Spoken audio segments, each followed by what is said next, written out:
വ്യാഴാഴ്ച അമ്മയോട് ചേർന്ന് പ്രാർത്ഥിക്കാം. അമ്മേ പരിശുദ്ധമ്മേ, അമ്മേ പരിശുദ്ധമ്മേ, ദൈവമാതാവേ, ദൈവമാതാവേ, കൃപാസനത്തിലൂടെ ഞങ്ങൾക്കും ഞങ്ങളുടെ ദേശത്തിനും അമ്മ മാധ്യസ്ഥം തേടി തന്ന എല്ലാ അനുഗ്രഹങ്ങൾക്കും കൃപകൾക്കും ഞങ്ങളിപ്പോൾ ഹൃദയം നിറഞ്ഞ നന്ദി പറയുന്നു. അമ്മേ പരിശുദ്ധമ്മേ, അമ്മേ പരിശുദ്ധമേ, ദൈവമാതാവേ, 2004 ഡിസംബർ 7 തീയതി ഉച്ചകഴിഞ്ഞ് 2:30 കൃപാസനത്തിൽ സംഭവിച്ച അമ്മയുടെ പ്രത്യക്ഷപ്പെടലിനെ കുറിച്ച് തിരുസഭയ്ക്ക് സമർപ്പിച്ചിരിക്കുന്ന പഠനരേഖകളുടെ മേൽ സഭാത്മകമായ പഠനം ആരംഭിക്കുവാൻ ഞങ്ങൾ പ്രാർത്ഥിക്കുന്നു. അമ്മേ പരിശുദ്ധമേ, ഭൂസ്വർലോകങ്ങളുടെ രാജ്ഞിയായ അങ്ങേയ്ക്ക് ഭൗമ സംരക്ഷണത്തിനായി പ്രപഞ്ച പ്രകൃതിയെ തന്നെ തിരുസഭ പ്രതിഷ്ഠിക്കുവാൻ ഈ പ്രത്യക്ഷീകരണം വഴി ഇടയാക്കണമേ. പരിശുദ്ധമ്മേ, ജപമാല മാതാവേ, സകല കൃപാസനം പ്രാർത്ഥനകളോടും ചേർത്ത് ഞങ്ങളിപ്പോൾ പ്രാർത്ഥിക്കുന്ന ഈ കുടുംബത്തിന്റെ പ്രത്യേക നിയോഗം. മക്കളെ,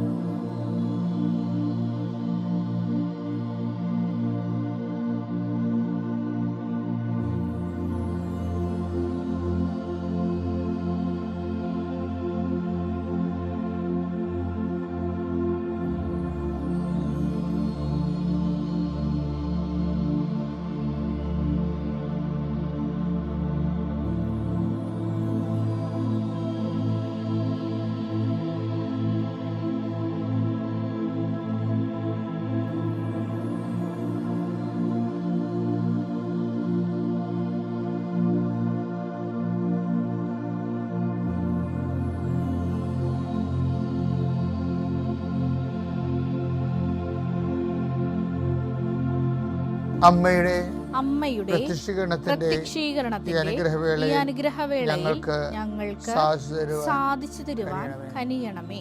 വിശ്വാസ പ്രമാണം. സർവശക്തനായ പിതാവും ആകാശത്തിന്റെയും ഭൂമിയുടെയും സൃഷ്ടാവുമായ ദൈവത്തിൽ ഞാൻ വിശ്വസിക്കുന്നു. അവിടുത്തെ ഏകപുത്രനും ഞങ്ങളുടെ കർത്താവുമായ ഈശോമിശിഹായിലും ഞാൻ വിശ്വസിക്കുന്നു.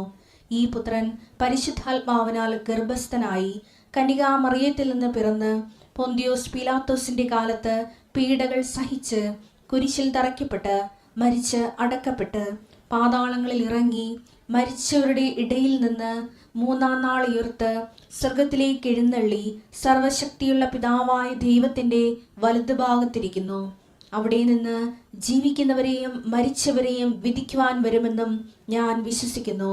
പരിശുദ്ധാത്മാവിലും ഞാൻ വിശ്വസിക്കുന്നു. വിശുദ്ധ കത്തോലിക്കാ സഭയിലും പുണ്യവാന്മാരുടെ ഐക്യത്തിലും പാപങ്ങളുടെ മോചനത്തിലും ശരീരത്തിന്റെ ഉയർപ്പിലും നിത്യമായ ജീവിതത്തിലും ഞാൻ വിശ്വസിക്കുന്നു. ആമേൻ. സ്വർഗ്ഗസ്ഥനായ ഞങ്ങളുടെ പിതാവേ, അങ്ങയുടെ നാമം പൂജിതമാകണമേ. അങ്ങയുടെ രാജ്യം വരണമേ. അങ്ങയുടെ തിരുമനസ് സ്വർഗത്തിലെ പോലെ ഭൂമിയിലും ആകണമേ. അന്നു വേണ്ടുന്ന ആഹാരം ഇന്ന് ഞങ്ങൾക്ക് തരണമേ. ഞങ്ങളോട് തെറ്റ് ചെയ്യുന്നവരോട് ഞങ്ങൾ ക്ഷമിക്കുന്നത് പോലെ ഞങ്ങളുടെ തെറ്റുകൾ ഞങ്ങളോടും ക്ഷമിക്കണമേ.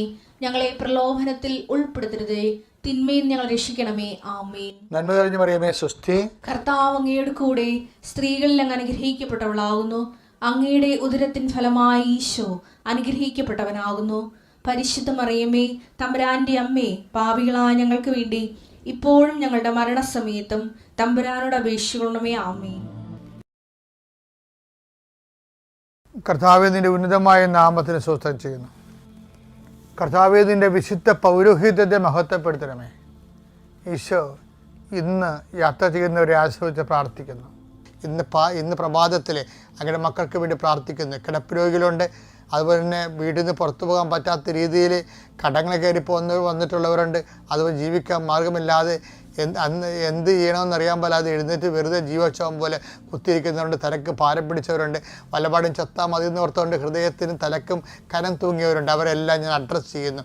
കൃപാസനത്താറെ ജീവനോടെ പ്രത്യക്ഷപ്പെട്ട പരിശുദ്ധ അമ്മയുടെ മധ്യസ്ഥതയിൽ ഇന്ന് ഈ ക്ലേശം പിടിച്ച മനുഷ്യർ ദൈവത്തിനും നാമത്തിൽ സംരക്ഷിക്കപ്പെടട്ടെ.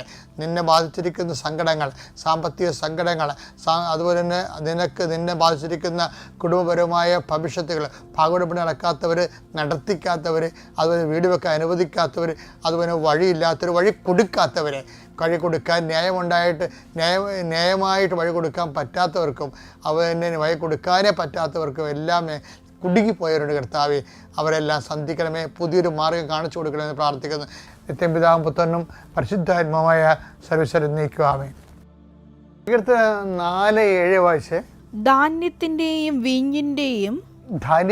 വീഞ്ഞിന്റെയും സമൃദ്ധിയിൽ അവർക്കുണ്ടായതിലേറെ ആനന്ദം എന്റെ ഹൃദയത്തിൽ അങ്ങ് നിക്ഷേപിച്ചിരിക്കുന്നു. നമ്മൾ അറിയാതെ വിട്ടുകളയണ ഒരു സംഭവമാണ്. ഇപ്പം ആൾക്കാർക്ക് സന്തോഷം ഉണ്ടാകണമെങ്കിൽ പരീക്ഷ ജയിക്കണം, വസ്തു വിൽക്കണം, മകളെ കല്യാണം കഴിപ്പിച്ച് വിട്ടണം, അവർക്ക് കുഞ്ഞുങ്ങളുണ്ടാകണം, നമുക്ക് തന്നെ നല്ല മാർക്ക് കിട്ടണം. അപ്പോൾ ഭൗതിക വിജയത്തിൽ നമുക്ക് ആണ് സന്തോഷം ഉണ്ടാകേണ്ടത്. നമ്മുടെ ഈ സന്തോഷം ഭൗതിക കാര്യങ്ങളിലാണ് അടിസ്ഥാനപ്പെടുത്തിയിരിക്കുന്നത്. എന്നിട്ട് ഈ ഭൗതിക കാര്യങ്ങൾ നിറവേറാൻ വേണ്ടി ആണ് നമ്മൾ ദൈവത്തെ കക്ഷി ചേർക്കുന്നത്. ഇത് ദൈവിക സന്തോഷമായിട്ട് ഇതിന് ബന്ധമില്ല. ശരിക്കും ദൈവിക സന്തോഷത്തിന് ഭൗതികമായ ഉന്നമനങ്ങൾ ആവശ്യമില്ല. അതിനാണ് ഞാൻ എപ്പോഴും നിങ്ങളുടെ അഭിഷേകം എന്ന് പറയുന്നത്. അതാണ് ഒരു സങ്കീർത്തനം എന്താ പറയുന്നത്? ധാന്യത്തിൻ്റെയും വീഞ്ഞിൻ്റെയും സമൃദ്ധിയിൽ. അപ്പോൾ ധാന്യവും സമർത്ഥമാണ്, വീഞ്ഞും സമർത്ഥമാണ്. അതിന് അവർക്കുണ്ടായതിനേക്കാൾ സന്തോഷം കർത്താവെ എന്താ പറഞ്ഞത്? വായിച്ചതെന്ന്? ധാന്യത്തിന്റെയും വീഞ്ഞിന്റെയും സമൃദ്ധിയിൽ അവർക്കുണ്ടായതിലേറെ ആനന്ദം എന്റെ ഹൃദയത്തിൽ അങ്ങ് നിക്ഷേപിച്ചു.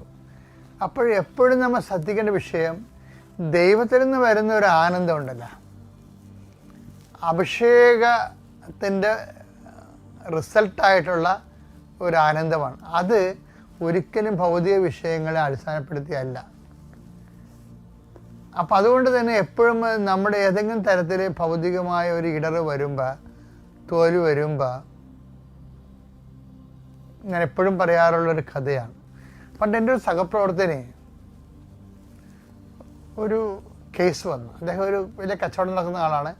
കച്ചവടക്കാരുടെ കിടമത്സരത്തിൽ നിന്ന് അദ്ദേഹത്തിന് വലിയൊരു ഇടറ് വന്നു. അപ്പോൾ അദ്ദേഹം അറസ്റ്റ് ചെയ്യപ്പെടുന്നുള്ള കണ്ടീഷൻസ് വന്നപ്പോൾ എന്നെ അദ്ദേഹം വിളിച്ചു.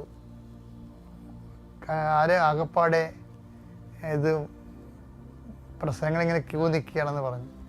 അപ്പോൾ എൻ്റെ മനസ്സിൽ പെട്ടെന്ന് വന്നൊരു ഉപദേശമുണ്ട്, ഒരു പ്രാർത്ഥനയുണ്ട്. എന്താ? ലോർഡ് ചേഞ്ച് ഹിസ് ഹാർട്ട് എന്ന് പറഞ്ഞു.